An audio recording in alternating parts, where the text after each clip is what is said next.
നമ്മൾ എത്ര വിവാഹ ജീവിത ബന്ധമെടുത്താലും ആ വിവാഹ ജീവിതത്തിലെല്ലാം ഒന്നെങ്കിൽ ഭാര്യ അധികം സംസാരിക്കില്ലാത്തത്, അല്ലെങ്കിൽ ഭർത്താവ് എന്താ പറയുക അധികം സംസാരിക്കാത്തത്, എല്ലാ കാര്യങ്ങളും തുറന്നു പറയാത്ത പ്രകൃതം, അല്ലെങ്കിൽ വലിയ കളി തമാശകളൊന്നുമില്ല സീരിയസ് ആയിട്ടുള്ള മനുഷ്യർ, ഇങ്ങനെയൊക്കെ ആയിരിക്കും. ഒരാൾ ഭയങ്കരമായിട്ട് എല്ലാം ഇതിന് ഓപ്പോസിറ്റും ആയിരിക്കും, ഇല്ലേ?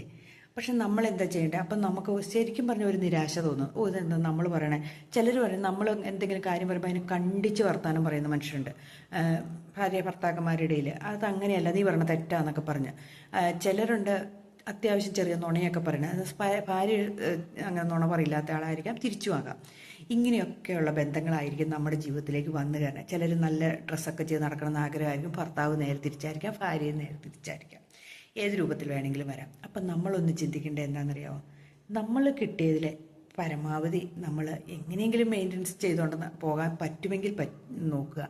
അതല്ല എങ്കിൽ നമ്മളിലുള്ള ചെറിയ ഇഷ്ടങ്ങളുണ്ടല്ലോ, അതങ്ങ് നടത്തിക്കൊള്ളുക. അല്ലാണ്ട് അവർക്ക് വേണ്ടിയിട്ട് നമ്മൾ മാറാൻ ശ്രമിക്കുന്നേക്കാളും നല്ലത് നമ്മളങ്ങ് മാറുന്നതല്ലേ. അവർ മാറില്ല എന്ന് നമുക്ക് ഉറപ്പുണ്ട്. എന്തോരം പറഞ്ഞാലും മാറില്ലാത്ത മനുഷ്യരെ നമ്മൾ മാറ്റാൻ ശ്രമിച്ചിട്ട് എന്താ കാര്യം ഇരിക്കുന്നത്? അപ്പോൾ നമ്മൾ എന്ത് ചെയ്യണം? നമ്മൾ ഓട്ടോമാറ്റിക്കായിട്ട് നമ്മളങ്ങ് മാറിയേക്കുക. നമ്മുടെ കാര്യങ്ങൾ ചെയ്യുകയും നമുക്കിഷ്ടമുള്ള കാര്യങ്ങൾ ചെയ്ത് അതിൽ കൊച്ചു കൊച്ചു സന്തോഷങ്ങൾ കണ്ടെത്തുകയും ഒക്കെ ചെയ്യുക. അല്ലാണ്ട് അവരെ മാറ്റാൻ ശ്രമിച്ചുകൊണ്ടിരുന്നിട്ട് ഒരു പ്രയോജനവും ഉണ്ടാകുകയുമില്ല, നമ്മൾ ജീവിക്കുകയുമില്ല. ശരിയാണോ? നിങ്ങളും ചിന്തിച്ചു നോക്കി. അപ്പം അവരുടെ നേച്ചർ അതാണ്, അവരുടെ രീതികൾ അതാണ്, അവർ വളർന്ന സാഹചര്യം അതാണ് എന്ന് നമ്മൾ മനസ്സിലാക്കുക. എന്നിട്ട് നമ്മളങ്ങ് വിട്ടുകളഞ്ഞേക്കുക.